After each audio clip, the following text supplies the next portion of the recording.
Merci de rester avec nous dans la deuxième partie de notre émission, chers téléspectateurs, chers auditeurs. Pour vous qui nous prenez en marche, donc bonne année 2022. Nous remercions les seigneurs justement qui nous donnent cette possibilité de nous retrouver dans cette deuxième partie de notre émission Les Jours du Seigneur. Rappelons que c'est dimanche, nous célébrons aussi la fête de l'épiphanie du Seigneur. Mais aujourd'hui, comme annoncé, nous allons nous étaler sur les messages de sa sainteté, le pape François, à l'occasion du 1er janvier.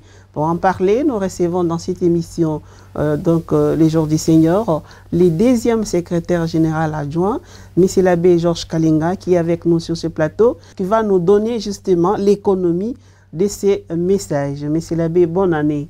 Merci beaucoup, ma sœur. Bonne année à vous aussi. Merci. Vous avez bien commencé, justement, cette année. Oui, en tout cas, grâce à Dieu, on a pu marquer un bon départ. Et pour cela, il faut louer le Seigneur, parce qu'après tout, c'est lui le maître du temps, le maître de l'histoire. Il faudrait se mettre dans ses mains et marcher avec lui pour pouvoir arriver à bon port à la fin de l'année que nous avons commencé 2022 justement. Alors, le 1er janvier, c'est la journée mondiale de la paix. Dans l'Église catholique aussi, c'est la journée de la Mère des Dieux. La Mère des Dieux. Et à cette occasion, chaque année, le pape François donne un message. Et pour cette année, c'est les 55e journée mondiale donc, de la paix. Nous prions pour la paix. Quel est le thème alors le pape François a donné pour cette année? Parce que chaque année, le pape donne un thème à travers lesquels il invite les femmes, les hommes de bonne volonté, peut-être sur telle ou telle thématique. Et pour cette année, quel est les thèmes? Merci beaucoup, ma sœur. En fait, pour la célébration de cette 55e journée mondiale de la paix, le pape a pu choisir comme titre pour son message le dialogue entre génération, éducation et travail, outil pour construire une paix durable. C'est là, en fait, le titre de ce message qui est pratiquement déjà aussi le contenu de ce message du pape pour la paix. Quelles sont les voies que le pape François nous propose à travers ces 55e journées mondiales de la paix pour nous? Le titre donne déjà ces pistes que le pape indique pour construire la paix. Il s'agit du dialogue entre les générations, il y a l'éducation et il y a aussi le travail. Le dialogue qui est pratiquement la base pour la réalisation des projets communs dans une société, mais pourquoi pas dans le monde entier. Et il y a alors l'éducation qui est le cadre pour la réalisation de la liberté, de la responsabilité et du développement. Et il y a le travail qui est un point capital pour la réalisation de la dignité humaine. Est-ce qu'il y a la connexion entre ces trois éléments? Le dialogue, l'éducation et le travail. En fait, le point principal, c'est le dialogue qui doit régner entre les personnes. Et ici, le pape a épinglé plus particulièrement le dialogue entre les différentes générations, les personnes âgées et les jeunes, donc la génération montante et celle qui constitue pratiquement l'avenir de la société, l'avenir du monde, l'avenir du pays. Et l'éducation devient pratiquement un lieu aussi du dialogue et même le travail qui est un lieu de réalisation de soi, mais qui est aussi un cadre pour le dialogue entre les différentes générations et aussi entre différentes personnes. Est-ce que c'est possible justement de garder ces moments-là de dialogue entre justement les pauvres et les riches, partant de la réalité peut-être que nous vivons ici au Congo et dans le monde? Oui, le dialogue, il doit toujours se garder et on doit faire un effort justement. C'est quelque chose qui se construit, ce n'est pas quelque chose de gagné. Parce que ce que le pape déplore justement, c'est le fait qu'il y a des circonstances qui font que le dialogue paraît manquer entre les personnes. Il a pu épingler par exemple la situation de la pandémie de la Covid, où certaines personnes, plus particulièrement les personnes âgées, se sont trouvées isolées, et tandis que les jeunes, c'est le désespoir, en voyant que pratiquement l'avenir est bouché avec tout ce qui est advenu, bon, le confinement, la mise en quarantaine, qui est pratiquement un isolement et qui fait qu'il n'y a plus de dialogue. Et le pape mène un plaidoyer justement que même s'il y a cette circonstance-là de la pandémie et tant d'autres circonstances qui peuvent empêcher la communication, il faudrait qu'il y ait cet effort de communication entre les personnes. Parce que c'est là qu'on peut alors travailler ensemble. Et s'il y a un projet d'éradiquer l'épidémie, il faudrait justement qu'il y ait un cadre de concertation, un cadre d'échange, un cadre de discussion, une discussion positive, pas une dispute, un cadre où on peut élaborer le projet commun pour pouvoir arriver à éradiquer cette maladie et asseoir les bases pour le développement durable. Qui dit dialogue dit marcher ensemble, et c'est là la synodalité.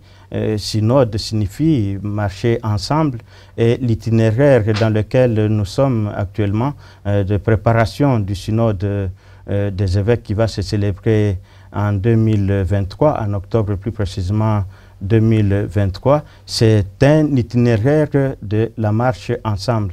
Et une marche d'ensemble qui ne doit pas se vivre seulement entre les évêques, mais déjà entre les fidèles, le peuple de Dieu. D'où l'initiative du pape de faire des consultations synodales déjà au niveau des diocèses, de façon que chacun participe et voit comment est-ce que on peut faire fonctionner l'Église ensemble.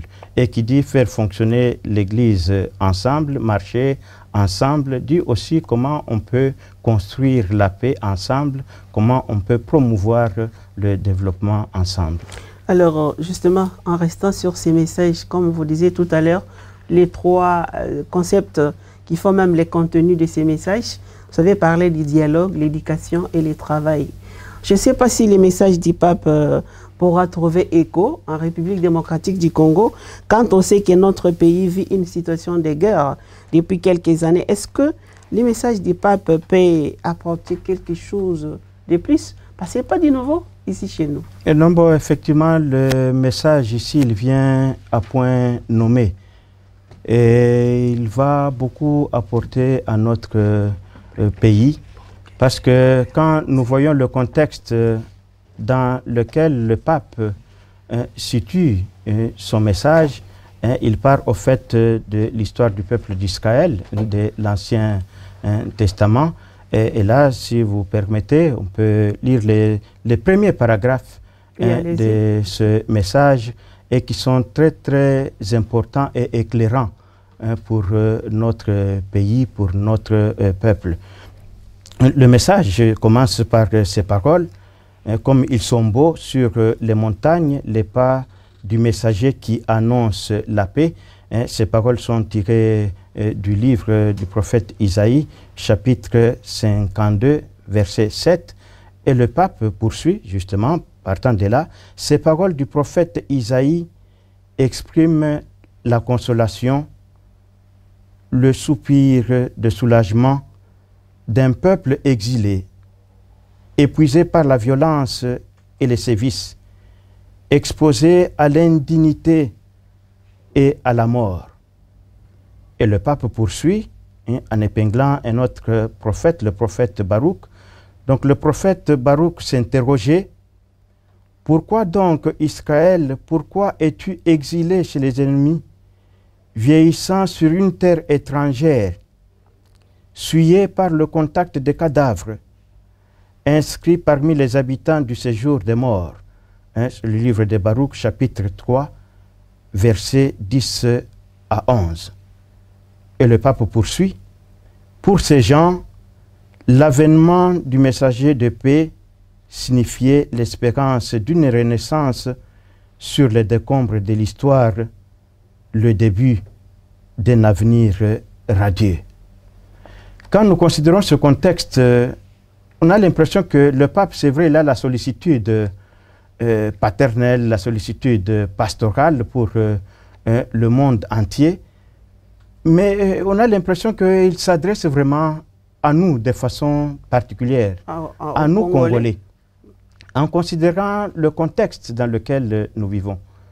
Un contexte de guerre, plus particulièrement dans la partie de l'Est. Ça fait des dizaines d'années que nos frères là-bas pâtissent dans la violence perpétrée par des groupes armés locaux et même des groupes armés venant de l'étranger. Et à cela s'ajoutent des maladies. Nous savons combien l'épidémie du virus Ebola a fortement frappé de ce côté-là. Il n'y a pas que Ebola, il y a la rougeole, et sans parler de la pandémie de coronavirus. Donc un contexte où on côtoie de façon perpétuelle, je pourrais dire, la mort, où les cadavres se comptent par centaines avec tout ce qu'il y a comme violence. Et il n'y a pas longtemps, le jour de Noël, qu'il y a une bombe qui a éclaté,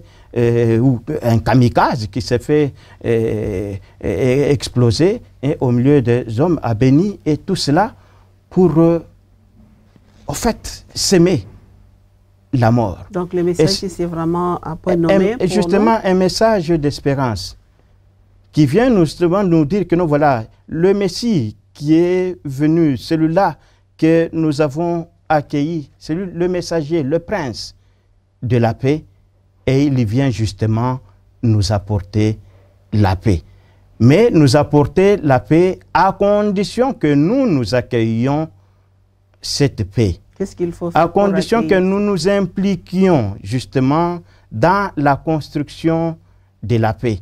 Et le pape nous a indiqué les voies, le dialogue entre les générations, l'éducation. Et qui dit éducation dit instruction, instruction scolaire. Qui dit éducation dit formation, la formation humaine, la formation pour que les hommes soient matures. Et il y a le travail. Là, n'en parlons même pas parce que si les gens sont chômeurs, la plupart. La plupart, justement, sont chômeurs, et le pape, dans son message, il plaide pour qu'on crée le travail. Parce que le travail, malheureusement, on le considère parfois comme une corvée, comme un cadre d'esclavage, comme une sanction punitive. Non, le travail, c'est un lieu de réalisation de la dignité de la personne. Alors, monsieur l'abbé Georges Kalenga, c'est beau, le pape a parlé, c'est un bon message. Ce n'est pas la première fois, chaque année, il y a ces messages. Est-ce que c'est possible d'évaluer, justement, après ces messages, les retombées de ces messages, avec vraiment des éléments, des indicateurs palpables dans ces domaines, le dialogue, et puis l'éducation et le travail? Non, mais justement, il y a toujours des efforts qui se font, et c'est dans ce sens que nous disons que c'est un message d'espérance. Nous ne pouvons pas désespérer des situations dans lesquelles nous nous trouvons. Le dialogue, il y a toujours des cadres qui se créent pour le dialogue. Nous savons ce qui s'est passé, par exemple, dans notre pays en 2016, tout ça, 2017, où il y avait des tiraillements autour des questions politiques, et l'Église, au travers de la conférence épiscopale nationale du Congo, s'est impliquée pour créer un climat de dialogue en mettant ensemble autour d'une même table les différents groupes de politiciens, au fait, qui ne voyaient pas très bien comment orienter les élections, ainsi de suite. Donc, comme pour dire, il y a toujours ce cadre-là. L'éducation, on y travaille. Et justement, le pape invite le pouvoir organisateur de pouvoir bien considérer la place de l'éducation. Et c'est là que le pape dit, par exemple, que voilà, au lieu d'investir plus dans les armes, il faudrait penser à investir dans l'éducation. Ici, chez nous, bon, nous ne pouvons peut-être pas savoir ce qui est alloué dans le budget pour l'armement. Le pape a considéré un peu la situation générale du monde où les pays font la course à l'armement, tandis que les cadres d'éducation, les cadres d'instruction, les cadres de formation sont de considérer. Et il invite justement ceux qui ont le pouvoir d'inverser la tendance, qu'il y ait, c'est vrai, il y a le besoin de se défendre, tout ça, mais que cela ne prévale pas sur l'éducation. Et il en va ici chez nous. Peut-être que bon, nous ne savons pas quel est le budget alloué, ou peut-être moi qui ne le sais pas, alloué à l'armement, à la défense. Mais ce que nous savons, c'est au moins l'éducation. Par rapport à tant d'autres postes budgétaires, l'éducation est déconsidérée. Vous pensez ici, chez nous, s'il n'y a pas une course à l'armement, il y a peut-être cette course au véhicule. Il y a eu un scandale pas longtemps ici chez nous. La population congolaise a été scandalisée du fait que, bon voilà, on dote les députés des véhicules de luxe, alors que la population croupit dans la misère, alors que les enseignants ont du mal à fonctionner, les écoles ont du mal à fonctionner suite au fait que ce qui est alloué à l'enseignement ne convient pas, la paye même des enseignants ne convient pas, alors que même nous n'arrivons pas justement à bien asseoir la gratuité de l'enseignement de base, qui est une très bonne chose, qui est prévue par notre Constitution et que le chef de l'État a voulu justement mettre en application, mais voilà que les moyens ne suivent pas cette politique-là. Et ça, c'est justement un scandale. On a vu, M. l'abbé, la conférence épiscopale, dans ses communiqués, ses points de presse, et venir sur ces questions de la gratuité, de justement les sociales, même des Congolais.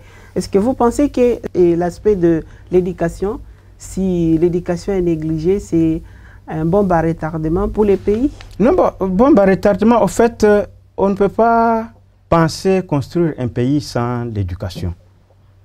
Parce qu'il y va de l'avenir. Il y va des générations futures. Et là, nous n'avons plus à parler d'une bombe à retardement. Nous avons à parler d'une bombe qui a déjà éclaté avec tout ce que nous vivons. Si on connaît des violences, des jeunes gens vont dans les groupes armés, ils vont se constituer en milice. Dans une ville comme Kinshasa, ce sont les Chegues partout et les autres ici qui font pratiquement des razzias. Ce n'est plus une bombe à retardement, c'est une bombe qui a déjà explosé. Parce que quand même au Congo, nous savons qu'il y a beaucoup de professeurs, des grands professeurs formés. On voit même dans les universités, chaque année, les universités mettent donc dans les marchés congolais les finalistes, ceux qui ont fini en licence, en ceci, cela. Mais qu'est-ce qui fait que la qualité, le travail n'est pas qualitatif? Non, mais malheureusement, je crois qu'il y va d'une bonne organisation de la formation même. Mais il ne faudrait pas qu'on aille former seulement des gens qui seraient des commandeurs, des chercheurs d'emploi. Le pape, lui, il va dans le sens de dire qu'il faudrait promouvoir le travail. Et promouvoir le travail signifie créer le travail, créer de bonnes conditions de travail. Et il ne faudrait pas que, justement, les cadres, qui sont appelés à créer des conditions de travail. Et donc, il ne faudrait pas que ceux qui sont formés soient là seulement pour chercher. Il faudrait que la formation soit pensée dans le sens de faire que ceux qui sortent des universités, ceux qui sortent des institutions d'instruction, soient aussi des créateurs d'emplois. Moi, je déplore souvent une chose. Nous sommes dans le cadre de l'Église, nous sommes des pasteurs, nous travaillons pour le Seigneur et donc louer le Seigneur, c'est notre préoccupation. Nous reconnaissons Dieu, nous le célébrons, nous confessons au jour le jour son nom. Mais c'est quand même surprenant que nous soyons plus capables de construire des églises dans tous les coins des rues de nos cités. Ah, ça, vous parlez de l'église catholique? Non, non, pas l'église catholique, tous ceux qui confessent le nom du Seigneur, et toutes les confessions religieuses confondues. Nous construisons très facilement, dans chaque cité, dans chaque rue, vous trouvez très facilement des maisons de louanges, des églises, des tabernacles, des temples, tout ce que vous voulez. Il y a toutes sortes de dénominations. Les palais de Dieu, les salles du royaume ou quelque chose comme ça. Nous en construisons.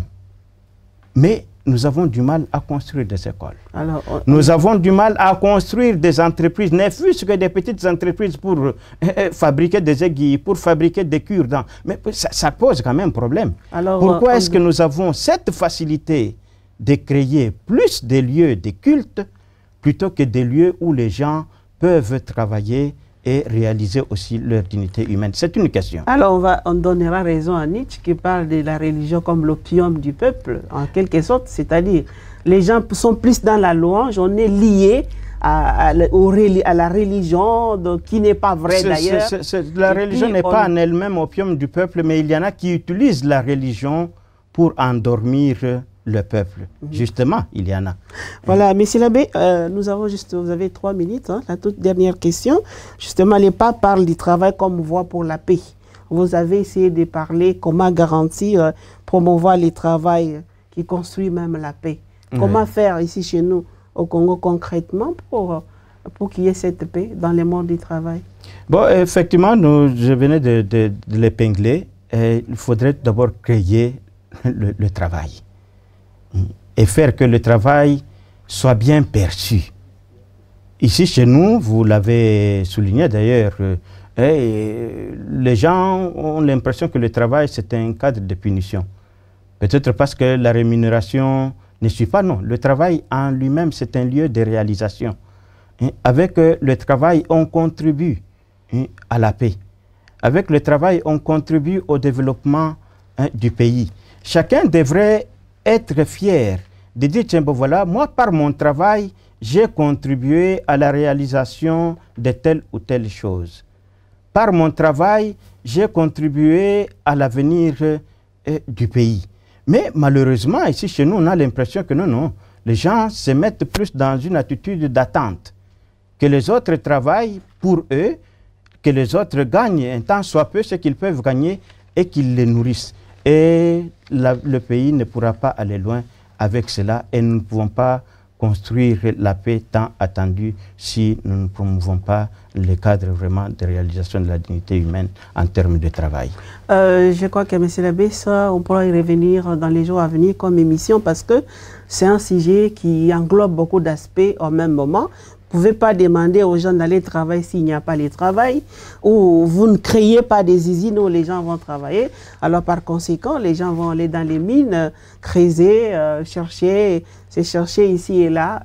On ne respecte pas les travails. Si on entre même dans les domaines de l'éducation, parfois les gens ne sont pas bien formés et ils ne sont pas à la place qu'il faut, alors le travail est médiocre comme rendement. Malheureusement, le temps nous fait défaut, on ne va pas rester sur ça, mais prochainement, on parlera du travail chez Saint Paul même, dans l'épître à Saint Paul, qui nous parle du travail qui valorise l'homme, comme nous demande justement la doctrine sociale de l'Église. Malheureusement, le temps nous fait défaut. Vous avez juste 1 minute de présenter le vœu, parce que nous sommes au début de l'année. Vous êtes 2e secrétaire général de la Conférence épiscopale nationale du Congo. Vous avez les gens avec qui vous travaillez au nom de la Conférence épiscopale, vos familles, vos connaissances. Alors, vous donnez la possibilité aussi de présenter vos vœux pour 2022. Ouais, merci beaucoup. En fait, je souhaite à tous ceux qui nous suivent les meilleurs vœux d'une heureuse année 2022, qu'elle soit pleine de bénédictions et de grâces de la part du Seigneur, mais aussi recevant du Seigneur ces grâces, que chacun de nous se fasse artisan de paix là où il est. Déjà en cette année 2022, que ce soit le vœu, au fait, un programme pour chacun de se dire, tiens, que je sois un artisan de paix, un peu comme nous le disons dans la prière, Seigneur, fais de nous des artisans de paix, fais de nous des bâtisseurs d'amour. Merci beaucoup, Monsieur l'abbé Georges Kalinga. Je rappelle que vous êtes deuxième secrétaire général adjoint à la Conférence épiscopale nationale du Congo. Vous venez de nous donner l'économie du message du Saint-Père à l'occasion du 1er janvier. Cette année, c'est 55e journée mondiale de la paix où nous célébrons la Mère de Dieu, donc la Vierge Marie, mais aussi journée de la paix. Et les messages est centré sur 3 concepts.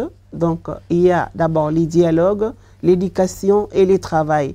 Les deux s'entrecroisent dans la responsabilité de tout et chacun de nous pour un monde de paix, construit sur la paix.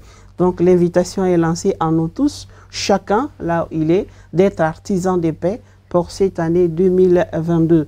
Donc, bonne fête à vous et au secrétariat général. Nous ne manquerons pas justement de profiter, de souhaiter donc bonne fête à la famille Hercule Kitoko, donc Léa Kitoko. Bonne fête aussi à Rite, donc à Kombe, de M. Trésor Kiambi, les deux donc, héros dans l'ombre qui nous aident dans cette émission. Mais l'émission n'est pas encore finie, on va justement marquer une pause et nous allons nous retrouver pour la suite.